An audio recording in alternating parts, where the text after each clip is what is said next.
Hello students, first of all I welcome you here in today's session. In the last session we have seen the video of the story how the dog found himself a master. There we have discussed the story and the movements. In today's session we are going to discuss the genre of the story. Genre. It's a folk tale. Our story is a folk tale. This story has been told by our ancestors and this story has been conveyed through generations. So what is a folk tale and why we are calling our story as a folk tale? Let's see here in this session. So let's begin it. So here we begin with Unit 2, Lesson 2, How the Dog Found Himself a Master. So let's start. What is a folk tale?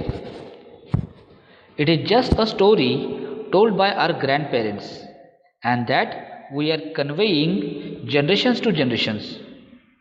Grandparents, they are telling the story and that we are just keep on conveying to other generations. How to find out whether the story is a folk tale? So it has some characteristics. So let's discuss them. Folk stories are usually simple and straightforward. They are not complex at all because everyone should easily understand it. These stories may have some magic or supernatural powers. It increases the reader's interest in the story. These stories have such character represent human qualities like good, evil, wisdom, foolishness, and laziness, etc. These stories end usually happily and with satisfaction. In such stories, good things, good people, and their good deeds get rewarded, and evil things or evil people get punished. These stories usually talk about ordinary people and everyday life. There are some common elements of folk stories, and they are plot, characters, time, and place.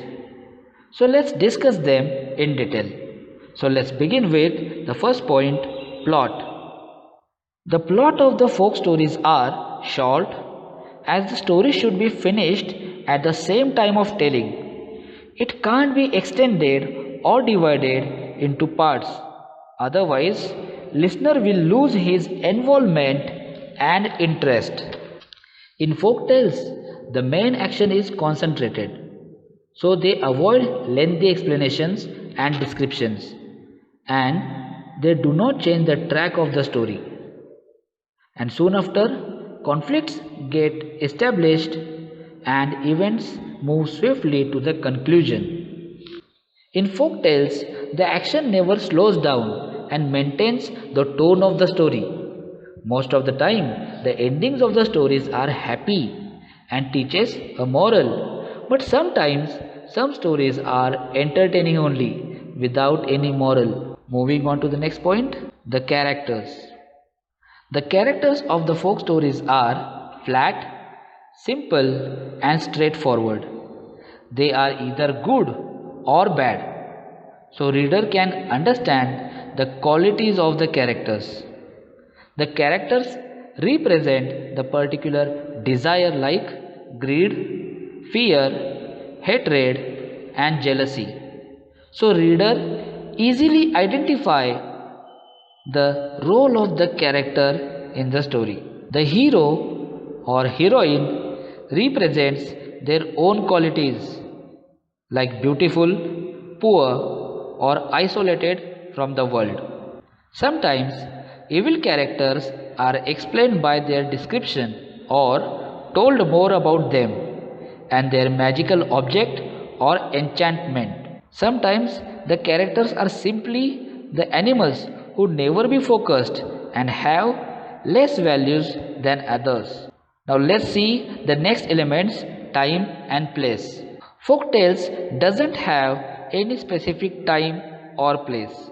They are imaginary. The time in the folk tales is imaginary.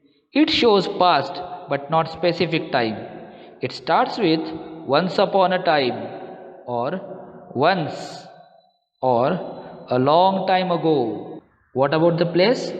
The stories take place in cottages, woods, or in a magical kingdom, but it doesn't show any specific place.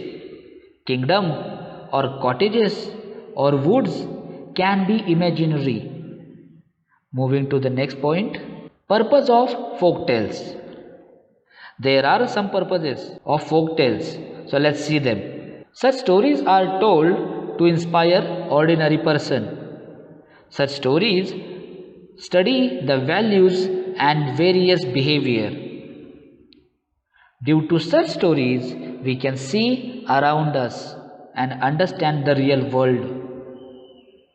The main purpose of the story is entertain the reader and motivate them or him or her to practice morality. So these are the purposes. Now let's see, how can we say that our story is a folk tale? Yes, it is true. How the dog found himself a master is a folk tale. So let's discuss the elements of the folk stories and let's compare them with our stories. So the first one is plot. The story has an outline and it doesn't change the track. It goes ahead to the conclusion smoothly, as there is a dog who wanted to find the master, the strongest master, and the story never stops in between, the story never changes the track in between. The dog finds the master at last without any problem. Let's discuss the characters. In the story, there is no any lengthy description of any character or incidents. The main character represents the human qualities, like he is tired of searching food, that means he is lazy and afraid of other animals. But we can say he is clever because he decided to serve a master and rely on him. So very cleverly he behaved and started living a happy life afterwards. Now let's discuss the time and the place of the story. The time and the place of the story are imaginary. Once the word used in the very first line tells the past time but no specific time, and even the story took place somewhere in forest, that is also not specific.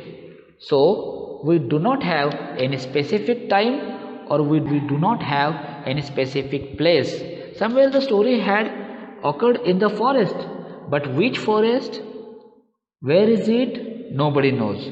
So somewhere the time and place is not mentioned clearly. So here these are the elements that we have discussed and we have applied to the story, and here we can say that yes, how the dog found himself a master is a folk tale. So here we stop today. Have a good day. Thank you.